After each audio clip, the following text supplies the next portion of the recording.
আওয়ামী লীগের প্রতি তথা আওয়ামী লীগের তৃণমূল পর্যায়ের নেতা কর্মীদের প্রাণের যে সংগঠন আমাদের চাকলাহাট ইউনিয়ন আওয়ামী লীগকে তিনি আজকে তালামুক্ত অবমুক্ত করেছেন। সেই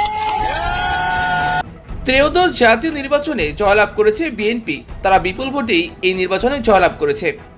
এরপর থেকে প্রশ্ন জেগেছে, বিএনপি কি পুনর্বাসন করবে আওয়ামী লীগকে, নাকি তারা আওয়ামী লীগের বিরুদ্ধে অবস্থান নেবে? এর মাঝে আজ ঘটেছে একটা অদ্ভুত ঘটনা। আজ পঞ্চগড়ের চাকলাহাট ইউনিয়নের আওয়ামী লীগ নেতার অফিসে তালা খুলে দিয়েছেন বিএনপি নেতা। জুলাই আন্দোলনের পর 5ই আগস্ট থেকে এই অফিসের সকল কার্যক্রম বন্ধ ছিল।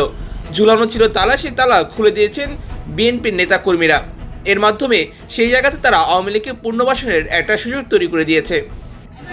যারা বাংলাদেশের স্বাধীনতার পক্ষের প্রতিটি দলকে নিশ্চিহ্ন করার চিন্তা ভাবনা করে বাড়িতে অফিসে হামলা করে বন্ধ করে রেখেছিল, সেই অফিস আজকে প্রথমে তিনি চাকলাহাট ইউনিয়ন আওয়ামী লীগ অফিস অবমুক্ত করলেন।